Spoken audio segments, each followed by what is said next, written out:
शराब कांड में जो हुआ है, यहाँ माहौल के जितने भी दलित लोग हैं वो कह रहे हैं कि सरकार हमारी सहायता करे, क्योंकि बहुत ही परेशान लग रहे हैं। जहाँ तक हम लोग रिपोर्टिंग कर रहे हैं, काफी परेशान लग रहे हैं।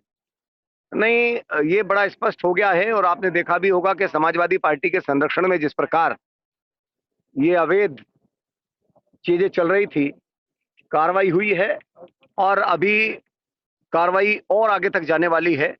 वो तमाम लोग, चाहे वो कितना भी बड़ा आदमी हो, जो जो इसकी जद में हैं और जिन लोगों के कारण ऐसे गरीब लोगों की जानें गई हैं, वो तमाम लोग पर नजर है, जांच चल रही है और निश्चित रूप से कोई कितना भी प्रभावी होगा, उन तमाम लोगों के खिलाफ बड़ी से बड़ी कार्रवाई होगी। राशन जो गरीबों को मिल रहा है, आने वाले समय में चुनाव आप जीत रहे हैं, उसके बाद भी क्या ये कंटिन्यू जारी रहेगा? नहीं, पहले तो बधाई इस बात के लिए कि आप मान रहे हैं कि हम लोग बहुमत के साथ आ रहे हैं जी। और ये सारी मीडिया मान रही है, पूरा देश मान रहा है। इसके लिए मैं आपको पहले तो बधाई देता हूं। और जो तमाम लोक कल्याण के कार्यक्रम हैं, गरीब कल्याण के कार्यक्रम हैं, आदरणीय मोदी जी के दिल में तमाम कार्यक्रम बसे हैं, आदरणीय योगी जी के दिल में तमाम कार्यक्रम बसे हैं।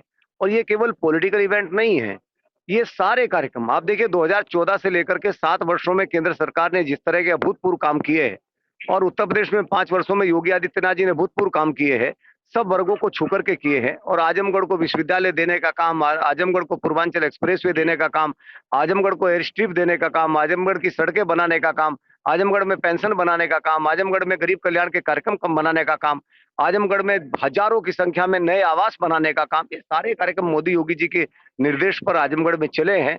और मैं जहां बैठा हूं, रामसूरत राजभर जी बहुत शानदार नेता हैं और हर घर में उनकी पैठ है, हर घर में उनका संपर्क है, हर जाति में उनका संपर्क है। उनका पूरा जीवन यहाँ संघर्ष में निकला है, लोगों की उन्होंने सेवा की है। वो जानते हैं कैसे क्षेत्र का विकास करना है, कैसे सबको साथ लेकर के चलना है। तो यहाँ के जोश और जुनून को देख करके मैं कह सकता हूँ कि फूलपुर में बहुत बड़े अंतर से भारतीय जनता पार्टी जीतने वाली है और आजमगढ़ की 10 सीटों पर भारतीय जनता पार्टी का परचम लहराना। भारतीय जनता पार्टी का त्रिदेव सम्मेलन फूलपुर विधानसभा में था और जिस तरह का जोश और जुनून कार्यकर्ताओं के अंदर है, मैं गारंटी से कह सकता हूं कि इस बार आजमगढ़ में कमल खिलने वाला है और आजमगढ़ की सारी 10 सीटों पर जबरदस्त भारतीय जनता पार्टी की, मोदी योगी की लहर है। और अब मेरी समझ में आया कि ये बात शायद अखिलेश जी को पहले से ही पता थी कि आजमगढ़ में इस बार भारतीय जनता पार्टी की जबरदस्त लहर चल रही है। इसलिए यहां से सांसद होने के बावजूद भी उन्होंने आजमगढ़ को नहीं चुना।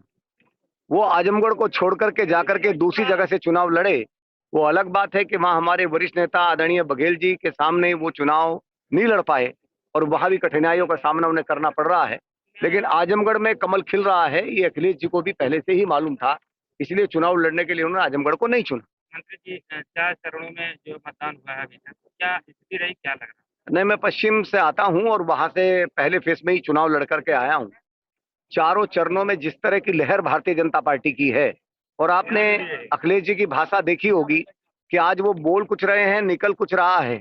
और वो स्पष्ट है कि उन्हें भी पता है कि उत्तर प्रदेश में भारतीय जनता पार्टी की सरकार बड़े बहुमत के साथ आ रही है, इस बात की उन्हें जानकारी है। और आजमगढ़ जैसे जिले में 10 की 10 सीटों पर जिस प्रकार का करंट चल रहा है, आदरणीय मोदी जी, आदरणीय योगी जी का जो जलवा है मैं कहूंगा, और आम आदमी, गरीब कल्याण के जो कार्यक्रम, अब आजमगढ़ जनपद की भी मैं बात करूं कि 65 साल में यहाँ मात्र 60,000 पेंशन होती है, दिव्यांग और वृद्धा विधवा पेंशन। और 4 साल में योगी सरकार में पेंशन हो जाती है 1 लाख नहीं। तो ये है, अंतिम छोर तक खड़े व्यक्ति के लिए विकास का काम होता है। आपने देखा होगा किस प्रकार मुफ्त राशन योजना और हर व्यक्ति को केंद्र और प्रदेश की सरकार ने छूने का काम किया है। वही लहर है, 36 बिरादरी में लहर है, 36 बिरादरी में जोश है। और मैं कह सकता हूं कि आदरणीय मोदी जी, आदरणीय योगी जी को लेकर के खासा उत्साह है और उसी का परिणाम है कि भारतीय जनता पार्टी की सरकार है। अच्छा, भाजपा के, समाजवादी पार्टी के जो यहाँ पे कार्यकर्ता हैं, उनका आरोप है कि भारतीय जनता पार्टी चुनाव में हमें फंसाना चाहती है। ऐसे में क्या कहें?